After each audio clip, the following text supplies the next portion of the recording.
সকল বন্ধুকে স্বাগত জানিয়ে বনশ্রী রান্নাবাটি থেকে নিয়ে চলে এসেছি আরেকটি রেসিপি। এটা সবাই জানেন, কিন্তু আমি যেভাবে করি সেটাই দেখাচ্ছি। এখানে তেল দিয়েছিলাম আর ঘি দিয়ে নারকেল কুচি ভাজা করে রেখেছি, আর কাজু কিশমিশটাকে ভেজে রেখেছি, ডাল সেদ্ধ করে রেখেছি, ছোলার ডাল, আর এখানে তেজপাতা, লঙ্কা, এলাচ, জিরে, লবঙ্গ সব ফোড়ন দিয়ে দিলাম। খুব ছোটো ছোটো করে আলু টুকরো করে রেখেছি, আলুটা দিতেও পারেন না পারেন, আমি একটু আলু দিলাম, অল্প একটু হলুদ গুঁড়ো, অল্প লবণ, আলুটাকে ভালো করে ভেজে নিতে হবে।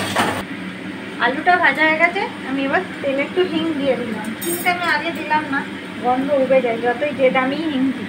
চামচের মতো আদা দিলাম, আর তেলে আমি একটু অল্প হলুদ দিই, কারণ যাতে আদাটা না ছিটকিয়ে চারিদিকে হয়ে যায়।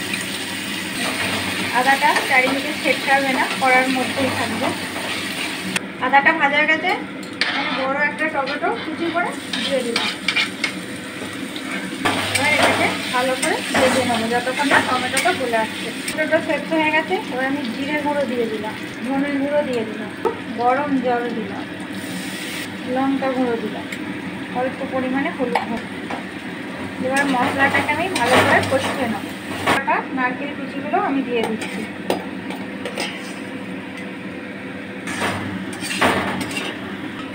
মশলা কষানো হয়ে গেছে, আমি ডাল সেদ্ধ করে রেখেছিলাম, ডালটা দিয়ে দিচ্ছি। এটাকে আমি কষিয়ে নেব, তারপরে গরম জল ঢেলে দেবো। ডালে নুন দেওয়া আছে, নুনটা বুঝে দেবে। আর আমি এখন একটু ভালো করে কষিয়ে নেবো, তারপর গরম জল দিয়ে ঢাকা দিয়ে দেবো।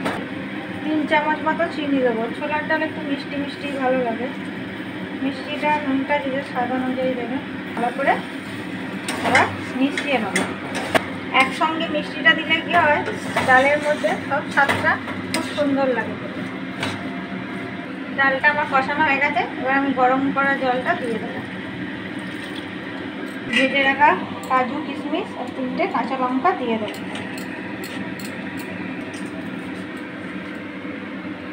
এবার আমি এটাকে ঢাকা দিয়ে আর কিছুক্ষণ ভালোভাবে ফুটিয়ে নেব।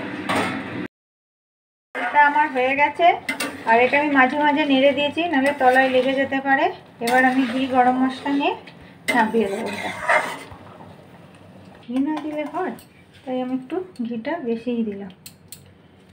একটা মশলা বানিয়েছিলাম, সেটা এলাচ, লবঙ্গ, দারচিনি আর একটু জিরে দিয়ে ভেজে রেখেছিলাম, সেই মশলাটা আমি ছড়িয়ে দেবো। এই মশলাটা দিলে খুব সুন্দর স্বাদ আসে। গরম মশলা একদম অল্প গরম মশলাটা দিয়ে দিলাম, দিয়ে আমি এখন একটু ঢাকা দিয়ে রেখে দেবো।